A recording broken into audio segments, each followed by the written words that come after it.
So the Sirui Sniper series is here. These are APS-C lenses, all identical in size, very similar in weight, all F1.2, and they all have autofocus. And I have to say that these are some of the best looking lenses, at least in my opinion, that we've seen in many, many years. But this review has been kind of difficult, and I've been taking my time with it because I wanted to pause and really think about it and see if it wasn't just me or if I was going crazy, because it's easy to get on the hype train with these lenses. And I'm gonna title this video something like form over function, because I think that that summarizes these lenses perfectly, because in their form, they look, I think, beautiful. They're well made, the colors are awesome, the sizes are great, I mean, the finishes are great. There's a lot to like about the packaging of these three lenses, but when you talk about the functional side of it, that is the optics and the performance, that's where things get a little bit more challenging. So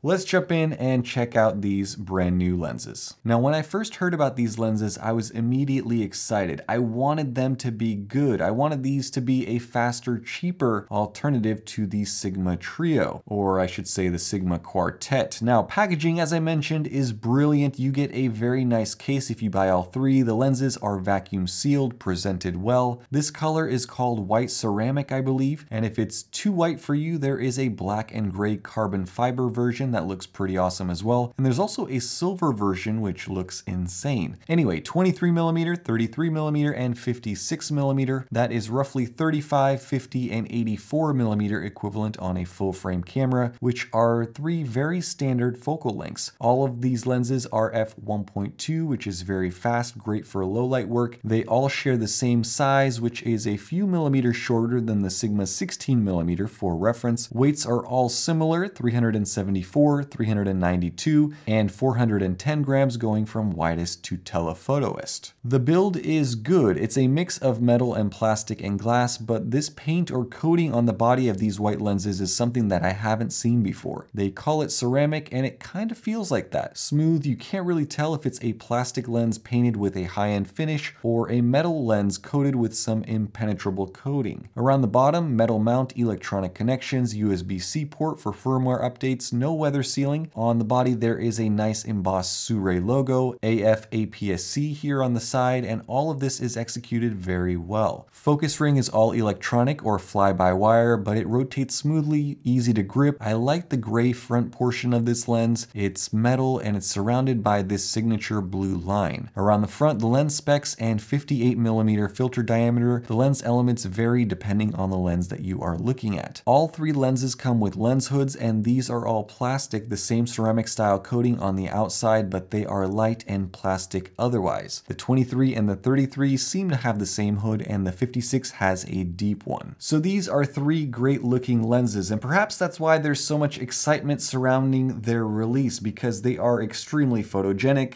and they're fast, and they're relatively budget friendly, so there's a lot to be excited about here. And certainly if you are just about looks, if you just want a cool looking lens on your camera, or you want to mount this on a camera and put it in a glass showcase somewhere in your house and have it as a statement piece, then you don't need to watch the rest of this video. Just go out and buy these because they are awesome looking. But most of us buy lenses to actually use them, and that's where I'm trying to balance this review with the fact that, well, these are pre-production units. This is a first for Sirui as far as producing autofocusing lenses, and they're releasing three of them at the same time, and they're also producing them for three separate mounts, which is a huge task. It's a lot, but the counteract to that is optically these are not brilliant, and they have some issues. So optics. In terms of sharpness, these are not tack sharp wide open. In fact, you need to stop them down to f4 or beyond if you're looking for edge to edge sharpness. Out of the three, the 23mm is the sharpest wide open,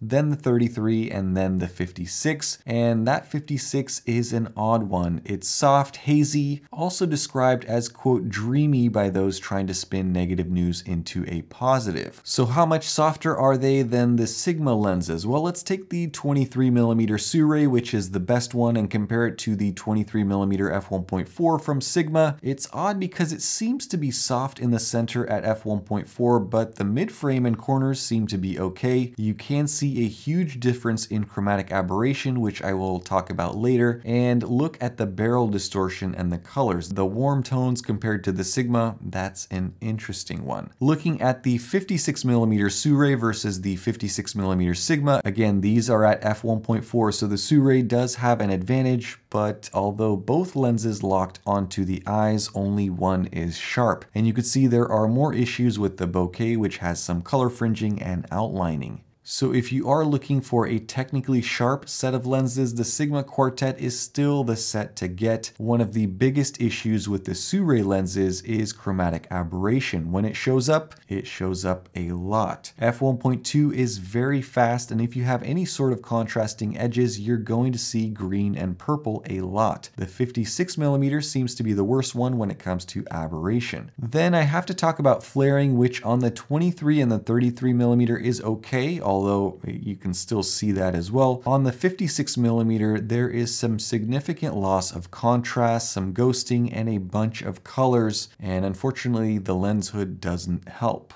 And I already briefly mentioned the colors. The 23 and the 33 seem to be warmer than the 56mm, which seems to be neutral. There's a little bit of vignetting here and there, but by far the biggest issue is the chromatic aberration. I say that, but in reality, the biggest issue with these lenses is the autofocus performance. And again, I want these lenses to be good. I really do. I wanted them to be amazing and knock it out of the park. But if you have people out there who are reviewing these and saying things like fast, consistent, reliable in regards to autofocus on Sony E-mount, that is simply not true at all.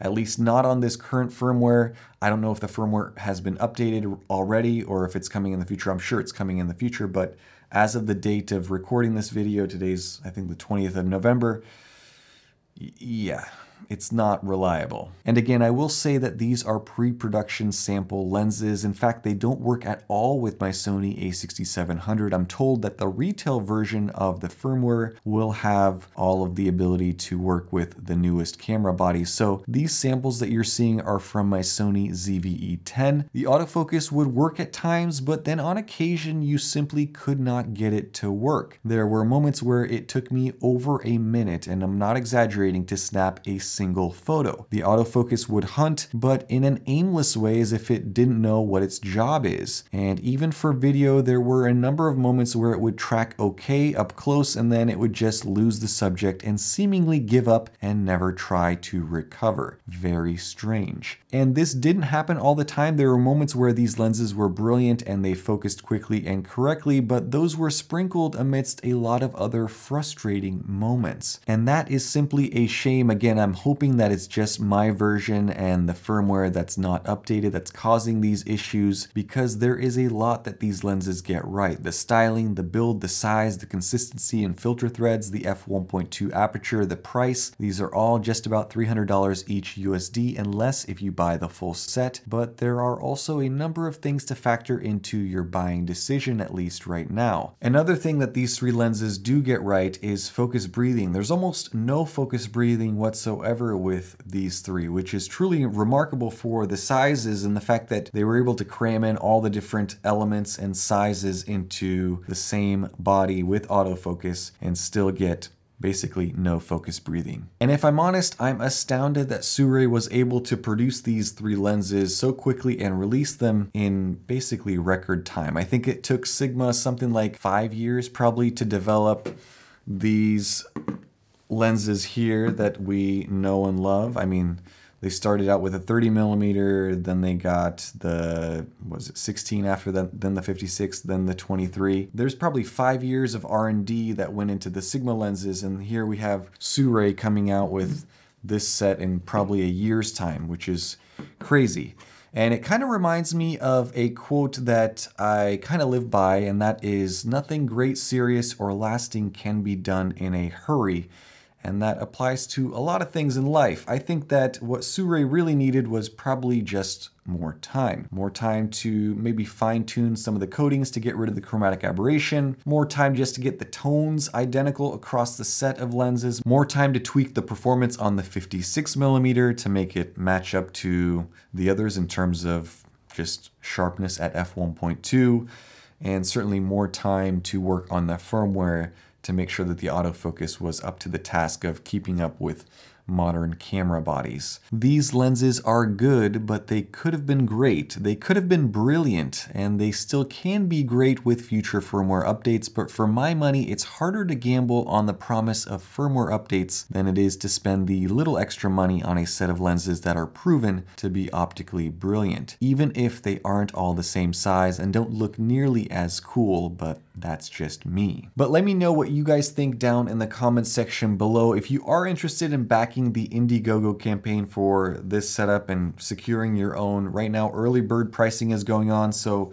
you're buying these lenses. If you buy the set, it's like, I don't know, $270 a piece or something like that, which is very, very affordable for an f1.2 lens, as long as you're okay with the compromises optically and in terms of autofocus.